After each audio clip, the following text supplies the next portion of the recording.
बच्चों, हम आज सामाजिक विज्ञान विषय के अंतर्गत अध्याय 1 आधुनिक यूरोप का उदय का अध्ययन करेंगे। इतिहास मानव के संपूर्ण क्रियाकलाप और घटनाओं का एक निरंतर चलने वाला क्रम है। इसलिए जानकारी, समझ, अध्ययन और अध्यापन आदि की सरलता के लिए इतिहासकारों ने विश्व इतिहास को 3 कालों में विभाजित किया है। पहला है प्राचीन काल, दूसरा आपका मध्यकाल, तीसरा है आपका आधुनिक काल। प्राचीन काल और मध्यकाल के बारे में आप पिछली कक्षाओं में पढ़ चुके हैं। आज हम आधुनिक काल के बारे में चर्चा करेंगे। यह विभाजन विभिन्न देशों में एक निश्चित और लंबी अवधि तक चलने वाले राजनीतिक, सामाजिक, आर्थिक, धार्मिक, सांस्कृतिक ढांचों में शामिल हो रही नवीन प्रवृत्तियों के आधार पर किया गया है। प्राचीन एवं मध्यकाल की चर्चा के बारे में आप जानते ही हैं।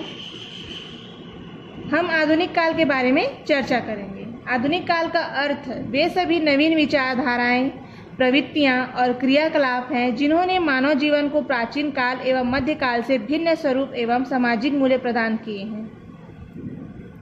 आधुनिक का अर्थ हो गया आपका नया। आज के युग में आपको जो नए नए परिवर्तन देखने को मिल रहे हैं वही आपके आधुनिक काल के अंतर्गत आते हैं। आधुनिक काल की 3 विशेषताएं बताया गया है। पहला है तर्क एवं बुद्धिवाद, दूसरा है मानववाद, तीसरा है आपका नवीन अन्वेषण। तर्क एवं बुद्धिवाद के अंतर्गत व्यक्ति किसी तथ्य को तब स्वीकार करता था जब उसे तर्क की कसौटी पर प्रमाणित पाता था। मानववाद में मानव की उन्नति और भौतिक सुखों को ज़्यादा महत्व दिया जाने लगा। ऐसा माना गया कि मनुष्य में उन्नति करने और उन्नत समाज का निर्माण करने का अपरिमित क्षमता है। और नवीन अन्वेषण के अंतर्गत आधुनिक काल में भौगोलिक खोजों, विज्ञान की प्रगति, औद्योगिक क्रांति एवं नवीन राजनीतिक सामाजिक विचारधाराओं की शुरुआत हुई।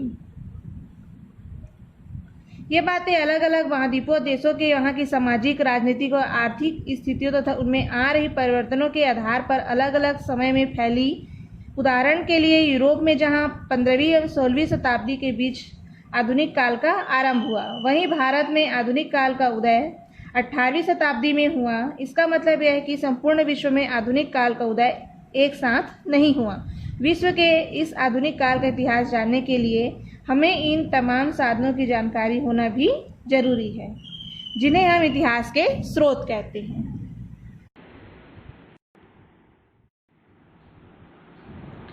आधुनिक काल के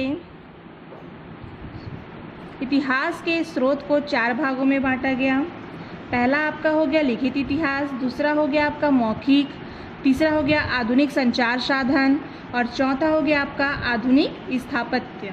तो लिखित इतिहास के अंतर्गत आपके विभिन्न साहित्य रचनाएं, जीवनी, संस्मरण, उपन्यास आदि को शामिल किया गया है। मौखिक इतिहास के अंतर्गत आम लोगों के अनुभव, लोक कथाएं एवं जनश्रुतियाँ आदि को शामिल किया गया। आधुनिक संचार साधन के कौन कौन थे? रेडियो, टीवी, फिल्में, photographs, audio, video, cassette, internet आदि, ये सभी आपके आधुनिक संचार साधन के स्रोत हैं।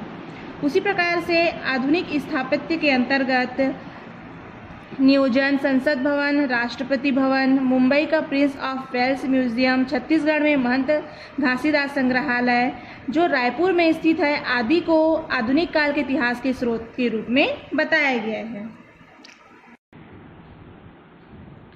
आधुनिक